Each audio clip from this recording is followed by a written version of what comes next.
You're listening to Astonishing Healthcare, the podcast hosted by Judy Health, focusing on the biggest issues affecting healthcare consumers, benefits plan sponsors, and health plans. We're covering how things truly work or don't in the U.S. healthcare system and pharmaceutical supply chain, and we're doing it in an astonishingly efficient way. Thank you for listening to this Best of 2025 episode of Astonishing Healthcare. Episode 84 with Josh Golden and Nick Bolitho skyrocketed to the top of our downloads list this year. They were discussing the RFP process. So wasn't really sure how that one was going to go over, but I knew between Nick and Josh, they had a very engaging and helpful way of describing the RFP process, how to ask better questions, and some suggestions for plan sponsors and benefits brokers and consultants that we hoped would resonate. So enjoy this episode, and we'll be back with fresh content next week. Hello, and thank you for listening to another episode of Astonishing Healthcare. This is Justin Vinieri, your host and Senior Director of Communications at Capital RX. And today, I'm welcoming Josh Golden back to the show. For new listeners, Josh was our guest way back in the first 10 episodes on questions to ask your PBM to future-proof your plan. That was a good one. He also joined us for a news update a little over a year ago now. And then Nick Bolitho is here with us too. And Nick is on our proposals team. He's responsible for managing literally all the content in our RFPs, which are requests for proposal. And that's kind of how we get in the mix in the sales process, and prospects, whether they're plan sponsors or health plans, can figure out if they want to contract with us. So we're here to talk about those questions and improving the overall process and experience to get more out of it. So it's a good one for all the benefits leaders and our channel partners, or at least I hope it will be. Josh and Nick, thanks for joining me today for this discussion. Yeah, great to be here. Thank you. So quick backgrounds. We'll go with Nick first, since it's your first time on the show. Tell us a bit about your background and spend a minute on your role here for frame of reference. Yeah. So I have been in RFPs in one form or another for more than 20 years, about 15 of that in the healthcare industry. I've been an individual contributor, writing responses and also leading proposal teams. And as you mentioned, my key role here at Capital RX is to write, edit, and organize all of the content that our proposal team uses to answer RFP requests. And a key part of that is working with our subject matter experts and making sure that our content is always up to date and telling our value story so that we're addressing customer needs in our RFPs and hopefully convincing them to work with us. And Josh, Senior Vice President of Strategy here. Spend a minute on your background, please.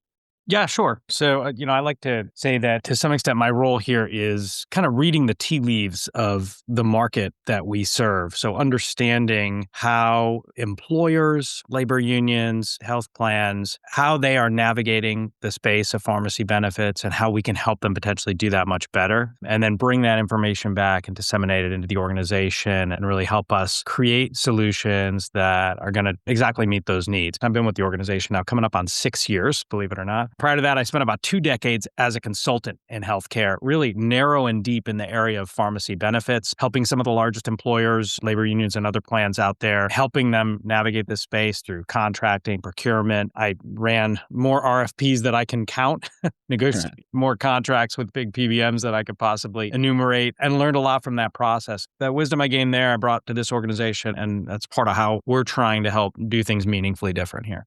Okay. There are probably 20 different places we could start this conversation, but maybe just higher level. Josh, sticking with you. Overall activity out there, it's hot. Everybody's interested in transparent PBM models. You've been present at a couple of big conferences recently, presenting on various topics. And it seems like the overall understanding of what's been going on with pharmacy benefits and what needs to be addressed to improve things has improved fairly dramatically recently. Is that transitioning into the market checks and RFPs you're seeing? Is that the right read? What's going on there? Yeah, it's spot on. So the easiest barometer that I have around RFP activity and just the sheer volume that's going on out there and how it has increased is the number of bids that we get invited to. And I can tell you that has gone up about 2x year over year since 2024. So 2025 was a very accelerated growth in RFP activity across the industry, employers and other groups. And we are, from what we're hearing, sort of boots on the ground, we're anticipating additional increased activity for 2026 as well. A couple patterns, a couple trends we're seeing here is employers are starting their RFPs earlier. And I think that's an important trend because it suggests to me that these are not just market checks to renegotiate pricing, that employers are building time into their RFP process for a possible transition to another PBM, which whether you plan to move or not, it's a smart move because it conveys to the market that you're serious about potentially considering other options. And that frankly gets your bidders more involved in a request for offer proposal process more engaged. So yeah, I mean, in terms of what's driving it, Justin, there are really powerful forces at work here that I think are driving plans to really critically reassess their pharmacy arrangements. It might be that their PBM is being investigated by the Federal Trade Commission. It might be that they're hearing about class action lawsuits against other ERISA plan sponsors, associated with management of the PBM contract. So there are really all of these forces at work that I think are driving employers to really start to take this area of benefits very, very seriously and make sure that they're fulfilling their due diligence as a fiduciary here. Got it. And Nick, questions, and you being responsible for the library. Quick one. About how many answers do you think you provide annually to RFPs, if you had to guess? RFPs can be from 100 questions to sometimes thousands of questions, and we do hundreds of RFPs. So I would say hundreds of thousands of questions answered. We try and get ahead of that and keep a library, but yeah, it's a lot of questions answered. Okay. If someone's going to put their pharmacy business out to bid, and if they're doing it earlier, as Josh said, and it's funny, Tracy alluded to this on the last episode on implementations, that people seem to be getting started earlier. We've definitely been hearing that. What should a plan sponsor or a benefits team be thinking about? I know we and everyone say start early, but are there any other boxes you've got to check on data or resources you need, et cetera, to put the best foot forward to find a partner that'll help meet your needs? Time obviously is very important. The more time that we have to work with our sales partners, with subject matter experts, the more time we have to develop really tailored response that hits on the customer's needs and pain points. Along with that, data, be specific. If you're asking about a specific topic, make sure that that data is included in your RFP so that we can do an analysis, and make sure you quality check your data so we get it right the first time, hopefully. Along with the details being important, if you have specific groups that you want us to work with, point solutions or other third-party vendors, name those so we can really speak to what it's like to work with them.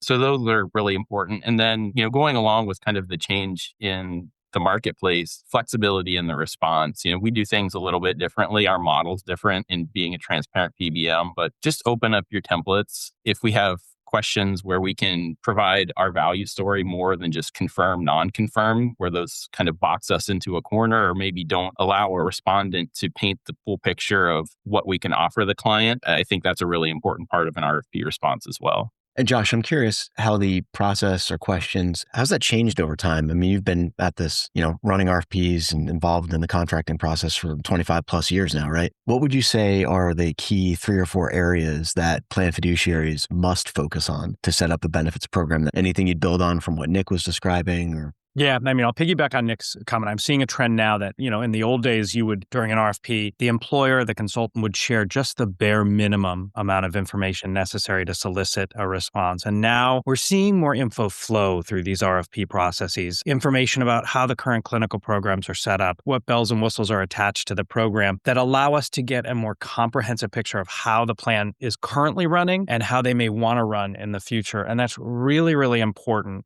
from a fiduciary standpoint. This is info that is helpful in terms of charting the course with a potential new vendor and making sure that vendor gets a good proposal in front of them. I am seeing even bigger, I would say, tectonic shifts around where the focus of the RFP is for large employers and other large plan sponsors out there. I would say that the old world RFP focused very, very heavily on unit cost. That is to say, give me the best average rebate per claim or the best, discount per claim. And for these different price points, these different categories of claims, and let's just focus on that and end up with a spreadsheet result that kind of tells me the answer or where I'm supposed to go. It was almost singularly for some employers focused on that unit cost math, that unit cost spreadsheet. There are major shifts now towards more of a holistic view of the PBM relationship and using that RFP to understand bigger, even potentially more important questions. 3 that I want to give you examples of here. 1, how does my PBM make money? Right? And could that influence their behavior? We're seeing a lot of questions around that. How are you going to derive profit off of me as a client? And help me understand how that's going to influence your behavior. Case in point, if you're retaining a portion of rebates, are you going to steer my patients, my plan members towards higher cost drugs that may generate more rebates, which are, obviously improves your profitability as a PBM. So that's one important area that I see employers focusing on. Number 2 is, does your business model give me the freedom I need as a fiduciary? That is to say, if I want to pursue a unique strategy down the road, let's say I want to add a new mail order vendor to the mix or carve out a certain subset of drugs to let some third-party vendor manage them in a unique way, does the house of cards of your proposal fall apart? Or does the core economics remain intact? In other words, were you relying on that for hidden profitability? That's another area of deep scrutiny we're seeing in RFPs. And then the third, and I say almost the linchpin that supports all that other stuff is, can your tech handle me, right? Are you running on a platform that's 20, 30 years old where if I want to start customizing, if I want to do something creative and unique, a carve out or a custom program, that your answer is going to be, we just can't do that. I don't have enough coders to figure that out on my 30-year-old platform. Or are you on more modern technology, a cloud-based platform that's more agile, that can adapt, that can handle carve-outs, handle customizations easily? So those are three areas where I'm seeing a huge shift and focus towards as employers embark on these RFPs. Nick, building on what Josh just explained, are there any pitfalls or kind of bland questions that don't really help get at those key areas that a plan sponsor would need to evaluate for a PBM to PBM comparison? And are there one or two emerging or new top questions that you've seen? Yeah, so every RFP is going to have some bland questions. Some of those standard questions just to document who you are as a company and how your operations work. But I think it's really important for clients or consultants not to overdo it, to really be specific and focus in on those areas that they're interested in learning. And again, providing that detail. So for example, we get asked a lot about customizations. Do you allow clients to customize X, Y, Z? And that's a really hard question to answer. What are you looking to customize? What are you looking to gain from customization? They're more specific. We can really work with our subject matter experts. Judy's very flexible. Our teams are very flexible in the way they work, and we can accommodate a lot of things, but you can't really answer that question directly and effectively without knowing what they're looking for. So that's one way. And then I think those bland questions, working with the consultants and our channel partners who utilize RFIs, requests for informations, to gather that information ahead of the RFP really helps, so that when we do come to the actual RFP, again, we can focus in on the specific client needs and really spend our time and efforts on that rather than checking the box on a lot of standard questions. And then as far as the hot topics, I think RFPs really reflect the market and the things that are going on. So we get asked in every RFP these days about GLP-1s and our strategies for working with those, whether it's, rebate implications or formulary strategies. Same with biosimilars, different tiering strategies and how we're working with those in terms of increasing utilization, steerage to biosimilars. And then IT security remains a big one. We get a lot of questions around our system security and accreditations with breaches and different concerns about that in the market. And we work with our IT security team to make sure that our content's always up to date on what we're doing to protect our clients and our members from data breaches and other risks. And let me guess, AI too. AI, of course, yes. Lots of questions around AI.